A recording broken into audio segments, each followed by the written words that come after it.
Following pressure from the National Assembly to assent to the electoral amendment bill, the President, Muhammadu Buhari, has reportedly sent the bill to the office of the Attorney General of the Federation and Minister of Justice and the Independent National Electoral Commission for legal advice.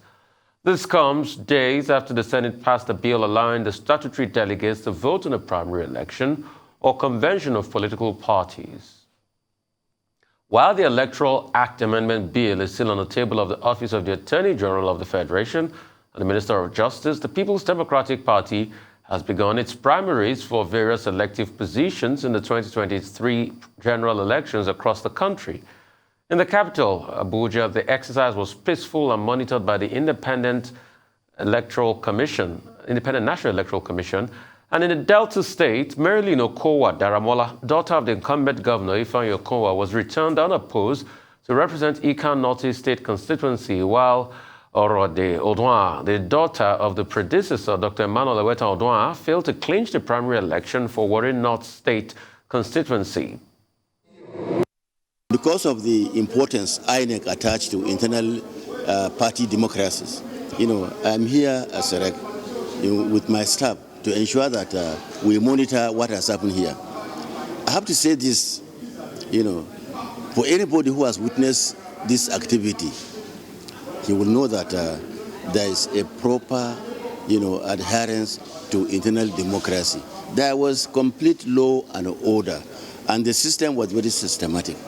I've come here to see how transparent the elections were carried out, and I want to say to God be the glory from the feelers I'm hearing and from the way all of you have conducted yourselves.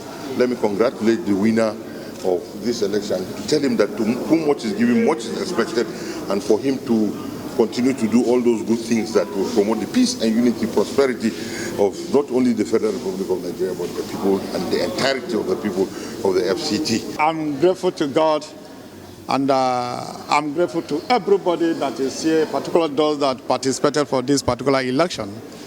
I want to say I'm happy and I'm honored. I'm so excited with what I'm seeing in my life once again. In fact, I'm grateful to God, I'm grateful to everybody. I'm so happy. Meanwhile, the All Progressive Congress, APC, has postponed the date for the screening of its presidential hopefuls. Felix Morka, National Publicity Secretary of the party, announced the development in a statement issued on Sunday. The screening exercise was scheduled to hold on May 23. However, Morka said a new date for the exercise will be announced shortly, and a quote. Dr. Batilo, to unpack this morning. Yes, certainly. Well, the first one will have to be the emerging political dynasty, as it were, if we may say so, in Delta State. And I guess that's also the same in other parts of the country. We've seen a pattern whereby politicians, having tasted power and office, then end up finding positions also for their daughters and sons. We have or persons who are related to them either by blood or by marriage. We've seen that in Lagos State. We've seen that in Ogun State. We've seen it in other parts of the country. But I guess the example of Delta State is quite dramatic because you have the daughter of the incumbent governor, Marilyn Okowa Daramola, winning unopposed to represent Ikan Northeast in the House of Assembly.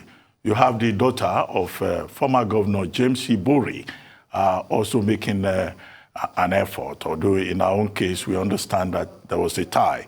There is uncertainty yet in terms of the outcome. And then, of course, you have the daughter of the former governor, Emmanuel Udwanga, also running. But in our case, we were told that she lost. So these are privileged daughters, okay, trying to follow in the footsteps of their parents, of their fathers. But in any case, maybe you say it's unusual. After all, they construct political dynasties also in India, in the Philippines, also in Sri Lanka. In fact, the people of Syria, the leadership in Sri Lanka is quite notorious. You have most recently a brother as prime minister and another brother as a president. Of course, in the US, you have a political dynasty culture. But in any case, what is important is that these persons, within the purview of the Constitution, they are qualified to seek political office. And to that extent, we really cannot be too sentimental about their interests. Suppose, they're just interested in being, like their fathers. So that's just it. The second issue has to do with the president, not, signing the one-item amendment submitted to him now more than a week by the National Assembly. In this regard, Section 84, subsection 8, which was amended to accommodate statutory delegates or special delegates or super delegates, as they are otherwise called. The president traveled to the UAE. He didn't sign it, and then he signed, while he was on his way to the UAE, the National Health Authority insurance bill, but he left this particular urgent bill that the National Assembly, in the words of the chairman of the Assembly, Dr. Lawan, gave expeditious consideration. The two chambers had to even be recalled from recess to come and do it. What did they want to do? They want to cure an oversight, to correct an omission, because in passing that Electoral Act bill, which the president signed, which became controversial, the lawmakers had scored an own goal. An own goal because they excluded themselves as special delegates from the process, which was a provision that existed in the 2010 Electoral Act that was repealed, Section 87 thereof. So now the president has returned. He now takes the bill. He's seeking advice from INEC and also the Office of the Attorney General of the Federation. And he's not out of time, right, from his own side, in terms of he has a 30-day window. So you really cannot accuse the president of not acting expeditiously. And because he's taking his time, there was a lot of uncertainty in the last few days, within the various political parties as to whether or not the president would sign quickly. He was put under pressure, I understand, from the reports in the papers. People were hoping that he would sign by Saturday so that the law can take effect. But with the president not signing, up to now, he's still waiting for counsel. And the process has already commenced. The PDP has started its own, primaries. So that means even if he signs tomorrow, you cannot shift the goalpost when the game has already started. What happens to those parties that have already conducted their primaries? In other words, whether the president signs tomorrow or next tomorrow, the law cannot have retroactive effect. Definitely. That's elementary law. So if you cannot have a retroactive effect, any party that acts on the basis of that, the president giving assent to that single item will just be shooting itself in the foot. I suspect that maybe the APC has decided to shift the screening, maybe for purposes of convenience, maybe for housekeeping reasons. But if it is because of the president's signature, that signature cannot have retroactive effect. Yeah. All right, I mean, like you said, let me just piggyback on what you started from, Dr. Abati. Like you said, it's not going to even have any effect because these parties have even submitted a delegate list already to INEC, and the process has long started. So the president signs now, it doesn't sign. Those super delegates are shut out of the process. I mean, somebody was making a joke over the weekend now that, hey, it's no longer about the super delegates. It's about the governors having the power back, to be able to pick these elected delegates. And we have started to see that. The primaries kicked off yesterday across, sorts of areas in Nigeria, and the PDP started, as regards that. Some key elements retained their seat. The likes of Ndudu Elumelu did retain won his primaries in Delta, in Shimali. And other top candidates too, did do well. But like you said, the political dynasty in Delta State, which I think, when you look at it critically, I think that's not where Nigeria needs to go now. Yes, children of politicians can come up and vie for positions, but are they doing it themselves, independent of the help of their parents? Obviously not. So it brings about that unfair advantage. A good case in point is Governor Kowa's daughter, unopposed. So are you saying that there are not other people that have considerations to run in that same elections? They have considerations, but because the father is incumbent governor, then everybody gets on a post. Another thing I want to challenge also is even the process at which they get in there.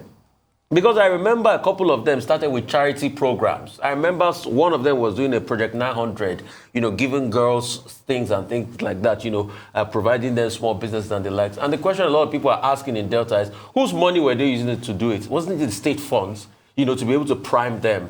Then we have the daughter of former Governor Emmanuel Oduanga and Chief J. Monanefe Ebori's daughter too, that is neck and neck now representing Ethiopia area, federal constituency. In fact, she has been there in the State House of Assembly for a while, but she is now going to, the Federal House of Representatives. And a lot of people are clamoring that what is going on here?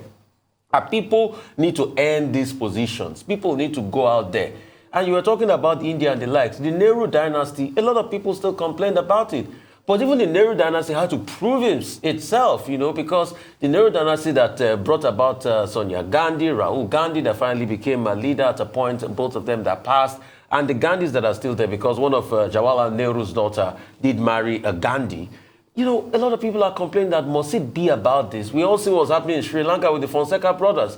So a country needs to be independent. I mean, we also, even in America with the Kennedys, a lot of people will argue with you that the country needs to be independent. People have to come out to vie for political positions, not because they have a strong pedestal to stay on, because they are daughters of the governor or daughters of former governors, and it should be free and fair for all. So we'll see how this process continues, but this is a great week we are entering.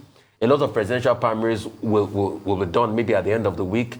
By the end of the week or leading into June, we'll know where we are going as regards who will be the presidential candidates, and the electioneering process will start in full swing. So the next story is the Christian Association of Nigeria held a peaceful protest in the north-central Plateau State to draw attention to the murder of Deborah Yakubu Samuel. State Chairman of CAN, Reverend Father Polycarp Lubo, expressed dismay with Samuel's killings and called on the government and security agencies to ensure that the perpetrators are arrested. Be it Muslim or be it Christian, the social media is on rampage.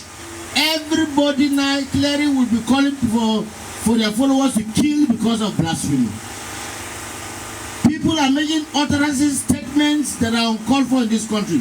These are security threats, in case you do not know.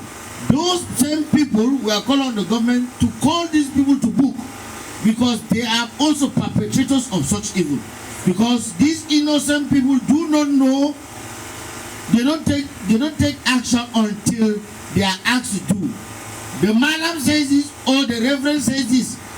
They don't put any reasoning into it because they believe that you show them the way to eternity. And above all, we should know that the God that we serve has the right to defend himself. Dr. Bati? Well, eventually, the Christian Association of Nigeria refused to be intimidated, because you recall that in many states of the Federation, after the Christian Association of Nigeria, CAN, led by Reverend Samson Ayokunle, issued a statement that yesterday, May 22, that Christians should protest across the country.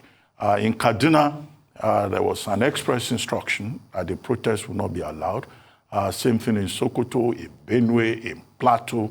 In fact, the police, in some of the commands, even issued a statement saying that they are not aware of anybody trying to stage any protest because nobody has informed them. Well, the right to protest is a constitutional right, and it's already settled. You don't need to go and seek a police permission before you can carry a placard in any part of Nigeria. But in any case, what the Christian Association of Nigeria stated was that, it was doing peaceful protests and not street protests. And it was good to see that the Christian Association of Nigeria stayed by that. And the protest was restricted to the headquarters of the Christian Association of Nigeria, the various branches across the country, where, the Christian Association of Nigeria does not have an office, a sitting office. The cathedral in many of the states where the protest took place, in Rivers, in Oyo, even here in Lagos, the protest took place in big churches, and they were able to register, their, discontent about the killing of Deborah Samuel, 200-level student of the Shehu Shagari College of Education in Sokoto. We all are on the same page, on the fact that this was gruesome killing. This was heinous. This was, a terrible thing to have happened, particularly in an educational institution.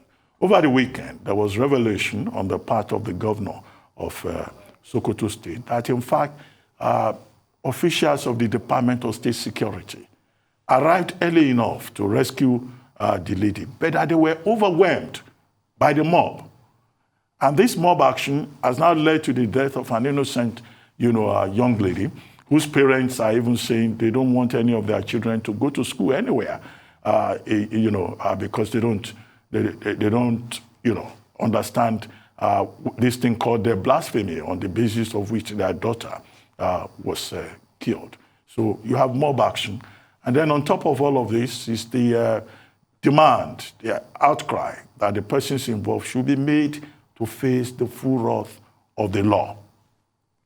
And I hope, that the relevant authorities in Sokoto State and the police will listen to the protest that has been put up by the Nigerian Bar Association, saying that, look, those two persons that were arraigned at the magistrate court, being, arraigned on the grounds of breach of public peace, that's a light charge. What we're dealing with here is murder, simpliciter, and that no attempt should be made to cover up the death of this innocent young lady, or to allow, the perpetrators, those behind our killing, to get away with blue murder. Where the police in Sokoto State has since then said that anybody in the public domain that has any information should come forward and provide the necessary information.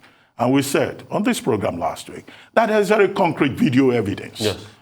Showing the faces of persons who were involved, one of whom even looked into the camera and boasted about, his crime, and even admitted it with his own mouth, and that the police cannot give the excuse that they are still waiting for the public to supply them with information. No, they should do their own investigations, and the facts are probably more out there in the open than the police would imagine. I mean, Dr. Abati, you've said a lot. The facts are there. The police, should go out there. There are videos out there. The police, I'm sure they have a technical and IT team. They can get the IP, check the content of that video, trace it to who posted that video, do their investigation. If the police wants to work, they can truly work. But for me, we must really nip this in the bud because it's spreading to other parts of the country. This blasphemy talk and that leads to attack. Last week, after Deborah was killed, there was another attack on another young lady that was alleged that she posted something online. And it took the intervention of the police to stop that, which we're grateful for. This happened around midweek last week. And only this weekend, Bauchi was on fire. Some local government area in Bauchi was on fire, still under this blasphemy thing. Some people said a certain lady, Rhoda was her name, that she had said something that was blasphemous and the likes. And they went out there to attack her. They burnt a couple of homes. A pastor was injured. There was violence and chaos in Bauchi. In fact, the security report coming out of Bauchi wasn't good enough. We've got 3 to 4 different incidents centered around blasphemy happening in the space of this 1 week. So what should we do? This is the time to really educate ourselves and calm things down. It's not anywhere in the Constitution where people have the right to take laws into their hands to go hurt or kill people and burn down their homes. The states too should come in strong. The role of the state, Section 40, Subsection 2 of the Constitution talks about protection of lives and property, and that's why we hand over our sovereignty to the Nigerian states. The Nigerian state should not be found wanting in its role to protect lives and property. People cannot talk about blasphemy, and the next thing they go out there to hurt and kill people. God knows how many people that were affected. God knows how many property that were lost in Bauchi. And God knows what will come up next. The next story we'll hear that, oh, somebody said something blasphemous, and the next thing, the person is attacked. So it has happened one too many. And this has to be nipped in the bud. The state should stand strong in all of this. And that's why this case, going back to this case in Sokoto, this case in Sokoto will be a watershed at all of this. We've had many other cases in the past like this. I mean, we talked about the story of a singer too that was said something blasphemous that they said should be stoned to death, and the case was taken to court, and he got some reprieve from the court. Every law in this country is subject to the ground norm in Nigeria, the Nigerian Constitution. And the Nigerian Constitution doesn't give you right to burn anybody's home, to destroy anybody's property. Because it's just as good as waiting for the next case of when they say, okay, somebody says something blasphemous and everybody is set alight. We should be careful in this country. We should be careful. And the government too should come in strong. We should not play click glove. And concerning the Sokoto State Governor, Haba, people shouldn't say that. I don't believe that the DSS will come in and the DSS couldn't stop a mob. It's the DSS, for Christ's sake. It's the DSS. You said they were overwhelmed. The DSS? They were overwhelmed. The State Security Service? No, it's about number in this regard, in his statement. He was talking about okay. That's all on News Headline. We took a short break. When we return, we'll have Michael Wilson, Adesu Amora, Aaron Akerjula. Let's give us updates on global business, COVID-19, and sporting activities across the globe. Stay with us.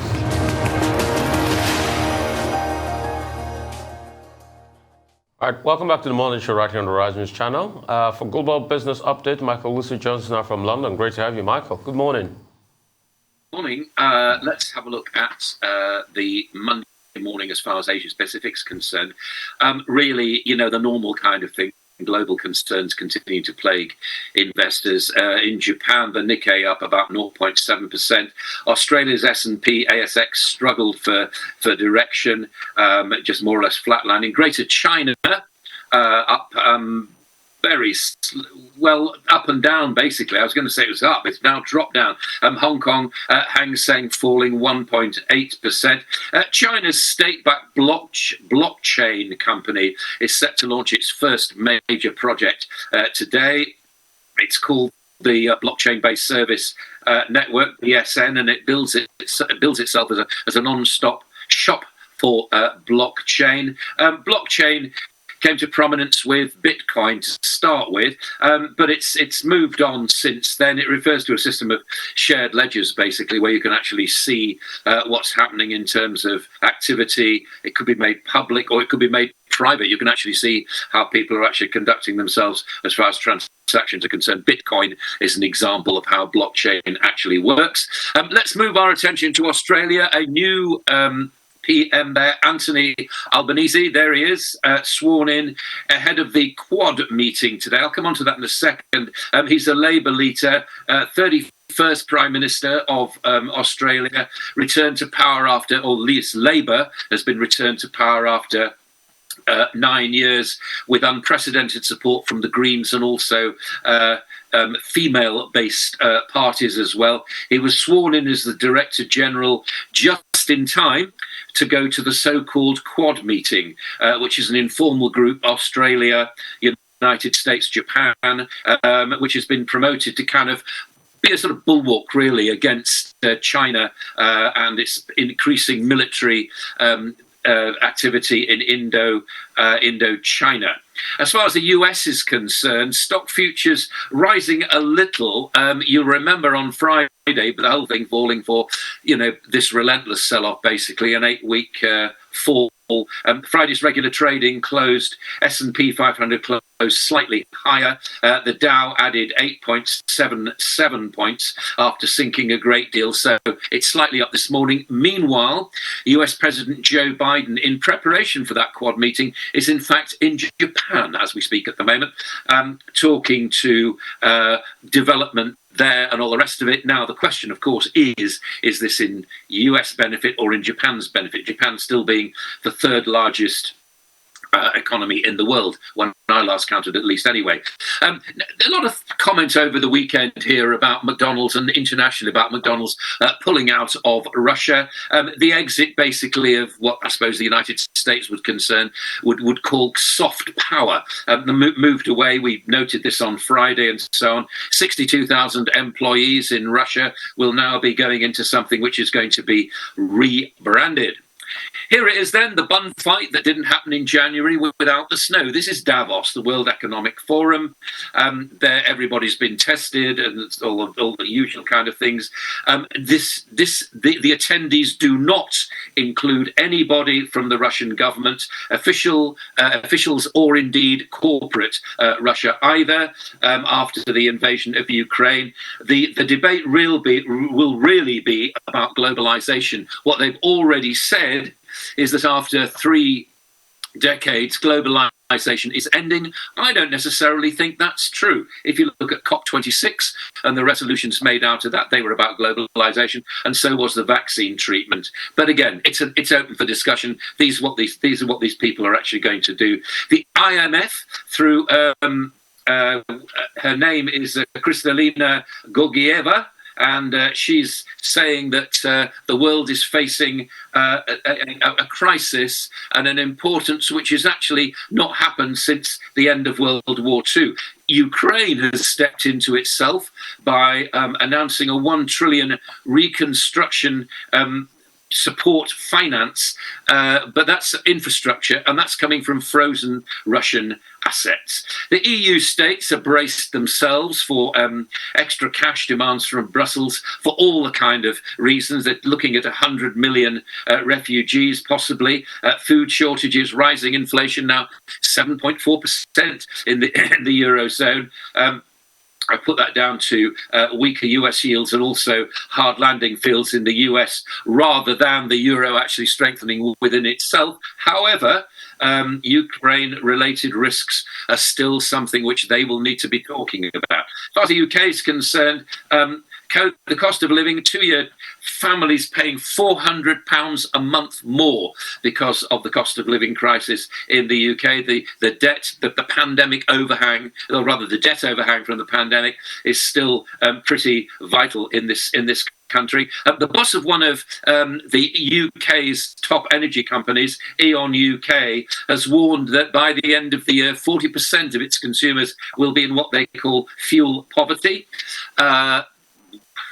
What is fuel poverty? It's when you're paying a majority of your disposable income into heating and light and all the other things that energy provides. It's being billed as the biggest strike threat for decades, and this is rail unions who are coming together to fight government proposals to slim down the industry. The government's pointing out that it kept the rail industry going during the pandemic when staff weren't there, and certainly passengers weren't. Now the RMT and the ASLEF and TSSA unions, big ones, are going to be discussing this. Oil, a quiet day on the oil markets basically, and gold rising on a weaker US dollar. Plus ça change there, quite honestly. That's the global view this morning. All right, Michael, good morning once again. Let's talk about cost of living in the UK.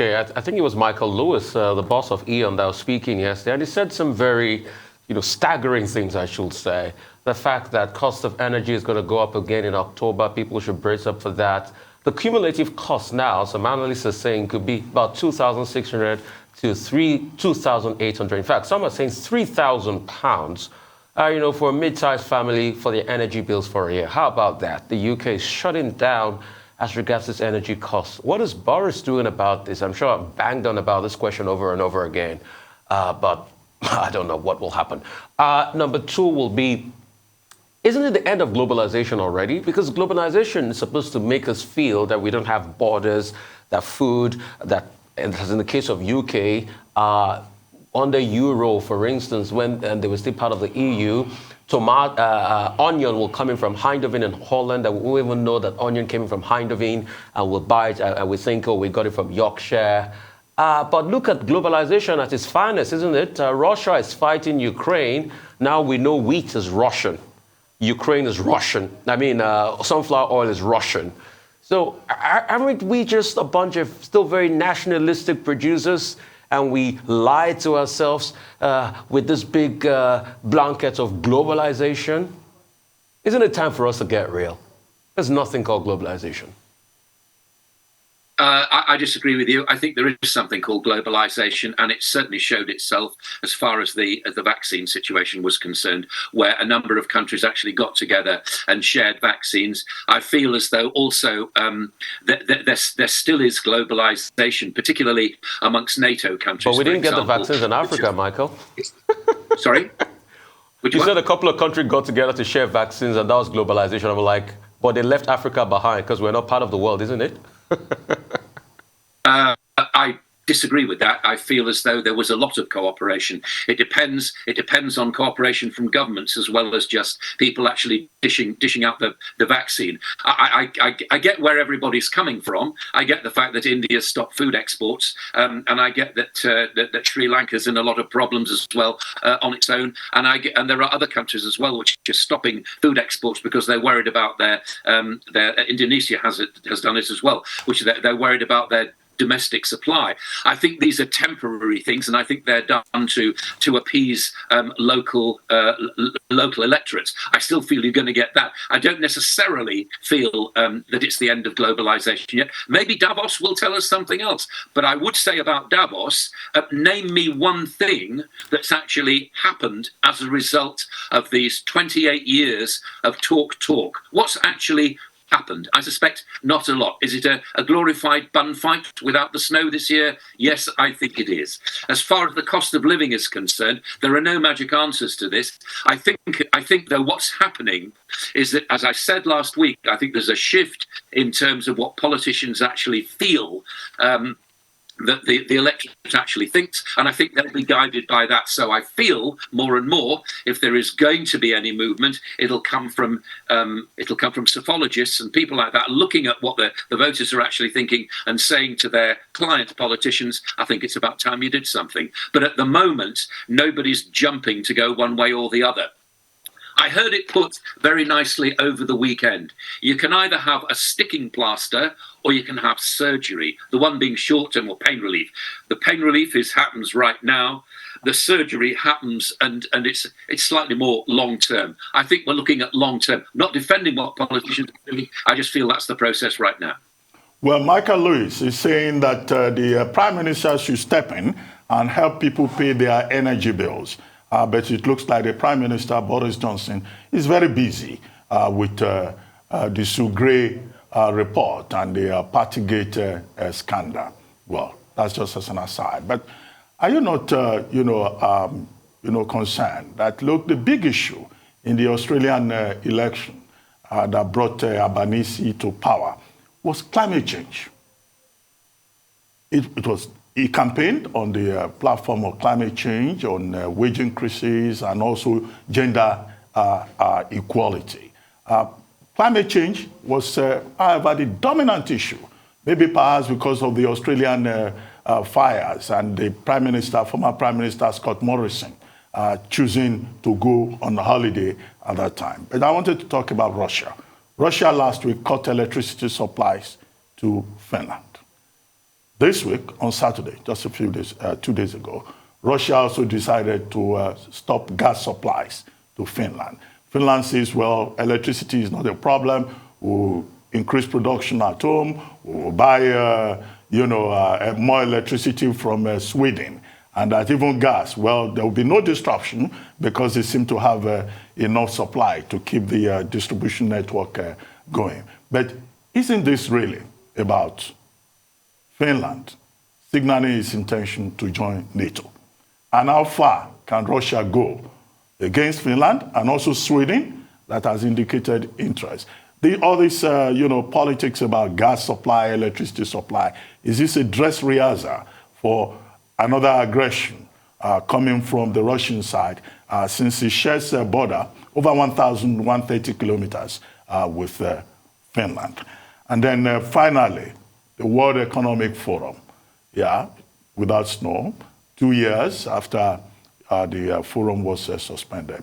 I would think that the basic issues are cut out, really, all the big issues in the world. But would the Davos Forum be able to solve any of these problems? Because it looks like most of the people who offer solutions, they just talk about it. IMF chief is saying, well, governments have to help the poor and help struggling businesses. While some rich countries may be able to do that, many developing countries will just be helpless in the face of the food crisis that seems to have overtaken the world. What are your thoughts? My thoughts are that Davos doesn't achieve anything. It's a very nice place to go and be seen. I've yet to, as I was saying, you tell me something that Davos has actually achieved over its 28 years. I think it's a place where the rich, the famous, and also the big corporates wish to be seen, and they rub shoulders with each other, and nothing happens. So there you are, and there's no skiing this year. How bad can it be? Right. So that's Davos out of the way. As far as Russia's concerned, it has done everything that you say. I mean, it's really what you think about it. Do you think that it's getting support from the rest of the world?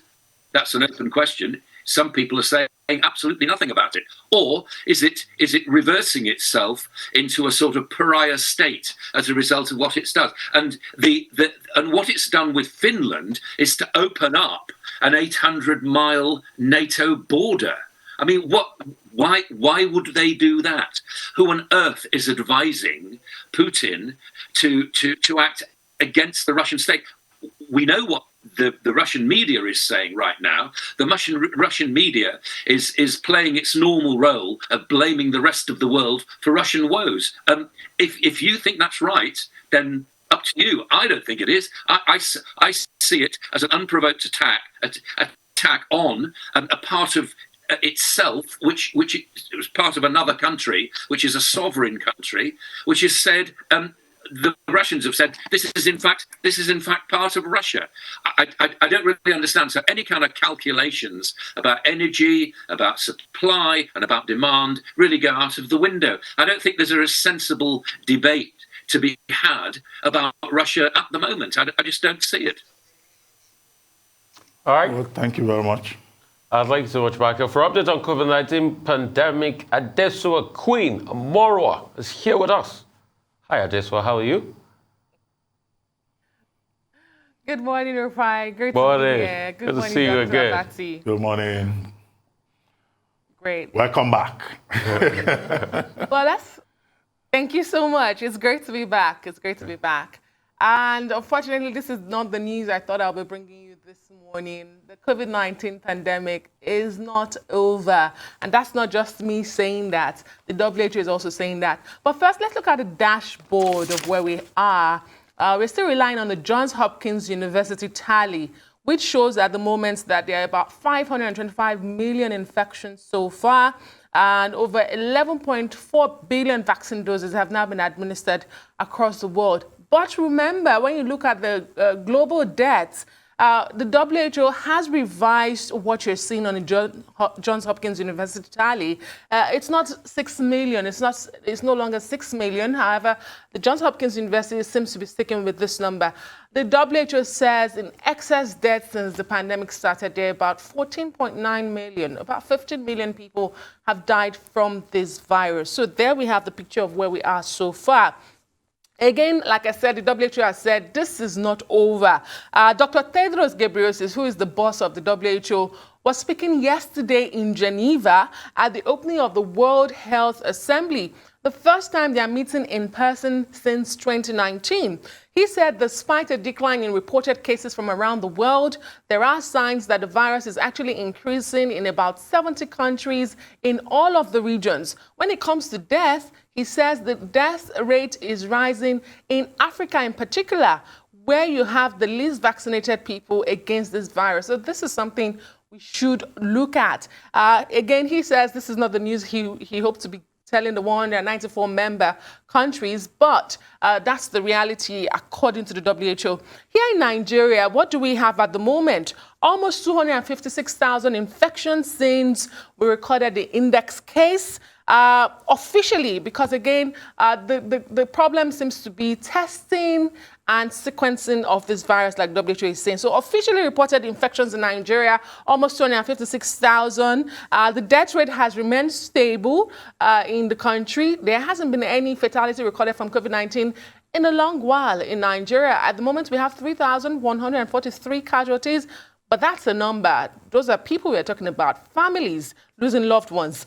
And when it comes to vaccination, we have 23.2% of the targeted eligible Nigerians now partially vaccinated, and another 15.7% fully vaccinated. That's a far cry. It's a long way from the 70% Nigeria hopes to vaccinate by the end of this year. But we'll keep counting the days. And away from that, let's go to North Korea, where the country is failing to accept international help since it recorded the first COVID-19 cases last week. And since that outbreak, North Korea has now been reporting what it calls fever cases. So far, we have learned over 1.7 million of those fever cases have been reported. Almost half of them are in quarantine. There have been dozens of deaths. And the Omicron BA.2 variant has been found in at least one of those deaths. Back to you guys. Well, let's start with the WHO. WHO has been very consistent in saying that, look, nothing should be taken for granted because COVID is still here with us. And we have, many countries of the world where some people have not even been vaccinated at all. Only about 57 countries worldwide have been able to, vaccinate up to about 70% of their population. And these are specifically the rich countries, the wealthy countries. Most of these countries, are just still struggling. And you see that, of course, more cases are still being reported in different parts of the world. Vaccine hesitancy is also a problem. People are suffering from COVID fatigue.